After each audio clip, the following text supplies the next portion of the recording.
design for the students. And so we put in quite a bit of information about wood smoke because in the winter in most places, people do burn, fireplaces or backyard, backyard barbecues, backyard fire pits, and things like that. That pretty much everywhere in the U.S. somebody's doing, some sort of burning. So there's quite a bit of information in here about wood smoke and thinking about,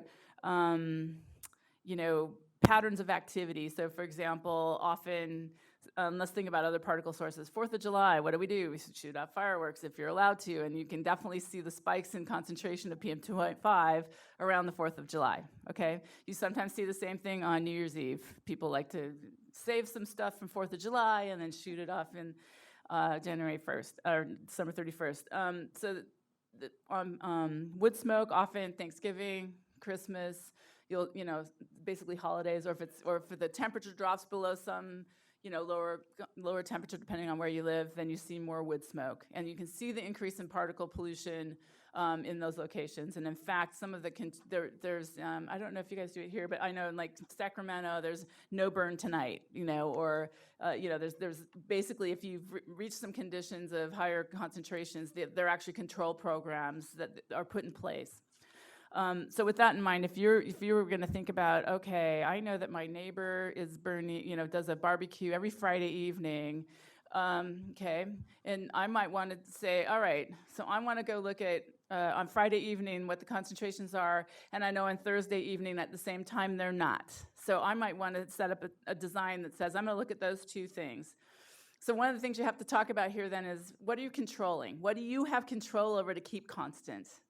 Time of day, day of week, is that activity on or off, right? So we talked about, let's say somebody might want to know, I'm going to walk I walk this way to school, and I want to see if that's more polluted than this other path that I could take.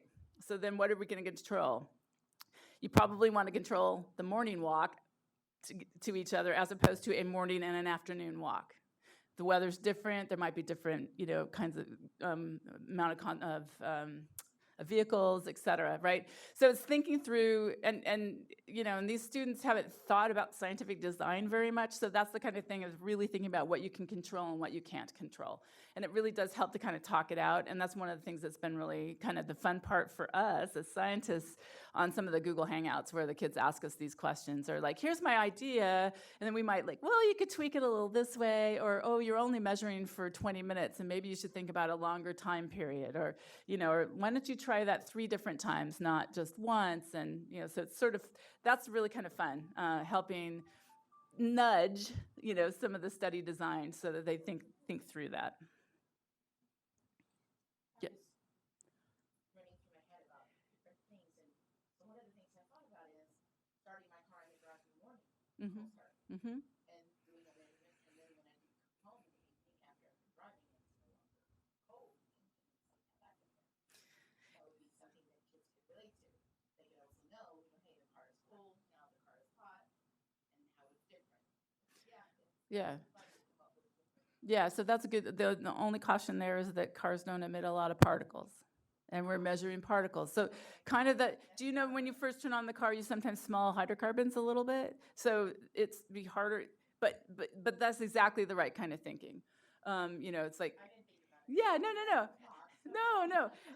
But it's just, but that's the kind of thing, is like, you could try that experiment, and then the explanation for why you might not see a difference would be because you're not measuring the thing that was higher concentration, right? So that there's no bad experiment. It's just sort of understanding what the answers might be. So as I mentioned, if we're thinking about wood smoke, what time of day do people typically light a fire or a barbecue or their backyard fire pit? Where is this going to occur? Are you going to go to a park? Are you going to be in your own neighborhood? What kind of landscape are you in? Are you in a valley? Are you up at top of a hillside? There's a lot of topography here, and so kind of understanding what way the wind is flowing. Do you want to be downwind or upwind of the emissions? What's the weather like? And then I'm sure you all know that wetter the wood, the more smoky it is, for example. So let's say you were, hey, yeah, our family just got delivered some wood, and it's supposed to cure for a little bit longer, and so an experiment could be, I'm gonna see how much smoke is coming out of this wetter wood versus the dry wood from last year or something. So I could imagine that there could be some things like that. So then one of the things is you can lead a discussion about brainstorming about the effects of the amount of wood smoke in the air. And again, this is sort of when is it occurring? Is it going to be higher in the evening? Is it going to be higher overnight? What about in the morning? Do you think that you'll be higher concentrations inside or outside?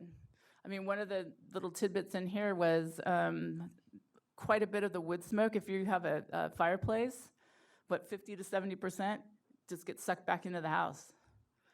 Unless you have I know my sister in Portland, they had to install a catalyst that basically was making the wood, eating up the wood smoke essentially, and so it was much less smoke coming out of the chimney. And then when they installed that, you could see a lot less smoke.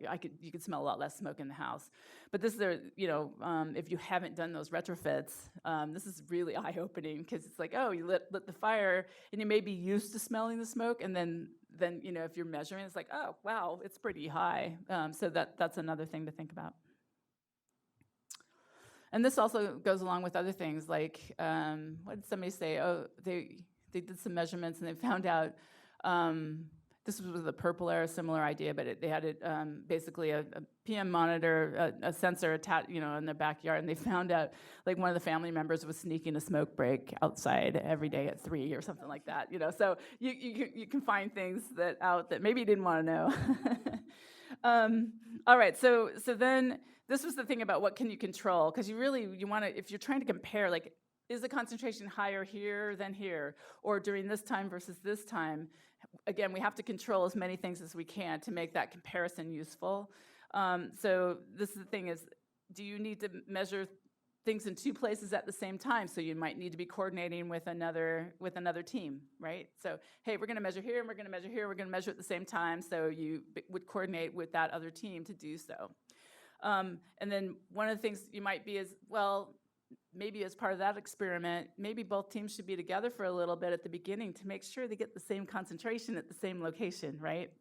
So co-locating your measurements, and then going off and doing the measurements at those two locations, and then coming back together again. So there's a little coordination there, but obviously that would make sure that not every one of these air beams is measuring exactly the same thing, because they're a low-cost sensor, and they're going to be a little bit different. So that's building in a little bit more integrity to the measurement, right? That you're confident that hey, if I'm measuring the same thing here, when I'm together, that when I'm apart and there's a difference, then I'm confident that that difference was real. Does that make sense? So that's something that we can teach as well. The other kinds of things that we were talking about today is, what other things could you be recording? So you could look at the weather app and say, it's this temperature, it's this wind speed, or it's raining, or it's cloudy, and did I smell something? If I'm looking at wood smoke, do I smell it?